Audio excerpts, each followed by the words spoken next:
The unthinkable has happened. And now we know why there was no Barbie theme night in Chicago. Yep, Angel Reese is out in Chi-Town, traded to Atlanta for what is essentially a rack of balls. And it was a move that if you were paying attention, you knew was coming. The signs were everywhere, you'll see what I mean in a minute. And while you've got some people saying the Sky got robbed, this is the biggest fleece I have ever seen in basketball. Many are saying the Sky are the real winners, because Atlanta Dream fans are scared about how this trade, which there could be upside, might disrupt a team that had championship hopes. And don't get me started on how this move is going to give the WNBA the shock paddles to resuscitate the carcass of the Caitlyn Angel rivalry, even though this trade should be the nail in the coffin based on the info I'm about to get into. And before I do, drop a Y in the comments if you think Angel will do well in Atlanta. Drop an N for nope. Gonna be fun to watch the comments on this one. Okay, so Atlanta sent its first rounders in 2027 and 2028 and swapped 2028 second rounders to acquire Angel Reese. And as soon as I saw this, my immediate reaction was that this was a fire sale. I mean, Atlanta is a solid team and they gave up no existing talent to land Angel. And those picks are likely nothing special. Here's why. Because Atlanta is at least a top half team this season. Those picks are not going to be top 3, not top 5. They may not even be top 10. And the talent left at that point in the draft is likely not going to transform your franchise. And then there's this. Before the expansion draft, the Sky gave up a 17th and a 26th pick for a 21st in this year's draft to protect all their players in the expansion draft. But really, they had to do this to protect Angel. I'm going to say this right now. I think we now know why Chicago sent those picks to Toronto not to core any of the not to take any of their players. Because they had this coming up. They didn't want to core Angel Reese, but they knew if they left her uncored, Toronto or Portland would have taken her and she would have left for nothing. So in my mind, they gained 2 late first rounders and lost an early second rounder for Angel. Not a great haul any way you look at it. And here's where things get spicy. The debate about who won and lost this trade. Stephen A. thinks this was a huge win for Angel and Atlanta. Clearly, she's valuable. She thinks that they think that she could be valuable for them. It's going to put her in a winning situation. Her personality is just vibrant where, you know, the Atlanta community will magnetize themselves towards her. I like the situation for Angel Reese personally. I'm very, very happy for her. And yeah, getting out of Chicago, which has been a dumpster fire, is a win on its own. And this could be very good for Angel if she's able to do one thing, and if she doesn't do that one thing, it could be horrible. More on that in a minute. But from an optics point of view, think about this. For all her fans saying this is a win for Angel, just imagine what the reaction would be if Caitlin Clark was traded for 2 late first rounders, essentially being unloaded for a bunch of maybes. Her fans would say Caitlin's stock has fallen, that she is irrelevant. The haterade would be absolutely flowing. In that sense, there should be no more discussion about Caitlin and Angel in a rivalry or comparison of gravity and impact sense. There is no trade in the world the Fever would make. So that discussion should be over, except it won't be because of what this trade will allow the WNBA to do. I'll get to that shortly. And perhaps the return for Angel Reese is so low because of what went down last season. She did everything in her. She sat down.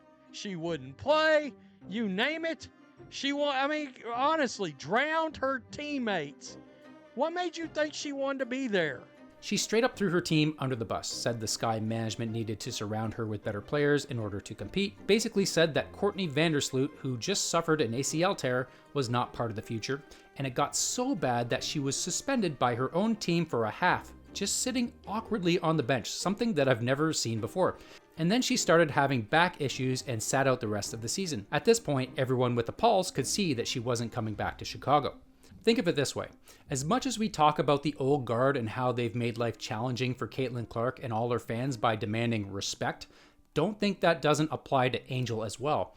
When you call out a WNBA champion and all-stars for not being good enough for you, you're done on that team. And she's not out of the woods yet, you'll see why in a moment. But also, I wouldn't be surprised if the league was fully aware this was happening. Last season, the WNBA pitted the Fever against the Sky 5 times, including an opening night showdown. This season, the Fever and Sky don't play until mid-June, which is well into the season. And when you saw the Chicago Sky theme nights, there was no Barbie night. This was a huge event in the past, which I believe happened against the Fever. It was a huge play on Angel calling herself Bayou Barbie and Chai Barbie, but it was mysteriously absent when this year's schedule rolled around. And while there is tangible excitement in Atlanta because get-in ticket prices, to be fair and objective, have risen slightly from $38 to $68 since the announcement, some Atlanta fans are worried.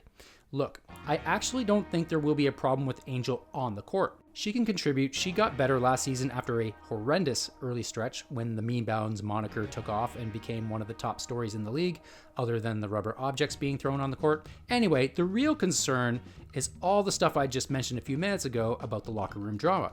Angel was the big dog in Chicago. She's not on this team. This team was successful without her.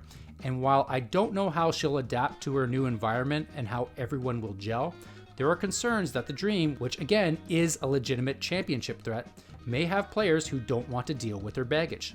Atlanta fans about to complain over her trying to be the number one option and ball handler. Oh, that's a good question right here. What happens to Ryan Howard? What happens to Alicia Gray? What happens to Jordan Canada? What happens to Brittany Griner? But you would expect for her to be on her best behavior. She can't afford to have a bad stint in Atlanta from a team culture standpoint. Look what happened to her old teammate Kennedy Carter. She came into the league with high expectations, and when the locker room dynamic went sideways, she got unofficially blackballed. So you'd hope she'd be able to park her ego, listen to the vets. We'll see. But that's not the only concern. Atlanta fans are also being warned about her fans coming in and being toxic. I mean, you've got people praying for the Atlanta fan base because of all the Angel stans who think Angel can do no wrong and crap on everyone else.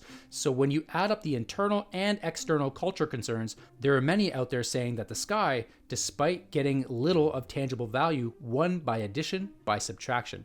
In fact, it will be very interesting to see how much better they'll be this year without Angel. And while this whole move should hopefully be a reset for Angel and remove her from the Caitlyn Angel conversation, which in my opinion set her up for an unfair comparison, this trade is going to give the WNBA the shock paddle to revive it. But if you take a look at the schedule this year, well, Clark and the Fever face the Dream as many times as they do any other team. They play the Liberty 4 times and the Dream 4 times, which sets the seeds for a new rivalry. I'm not even joking around, simply because obviously there's the Clark and Reese factor, but then there's the fact that the Fever bounced the Dream from the playoffs last year, not to mention that interaction that Clark and Ryan Howard had. You know the league is going to absolutely milk this. Even though Angel is not the top player on the Dream, there are going to be 4 Caitlyn Angel matchups, and the league is not going to let those go to waste, especially if both teams are competitive, which they should be. Anyway, I'm going to end with this take, which I agree with, and which I think encapsulates all of this.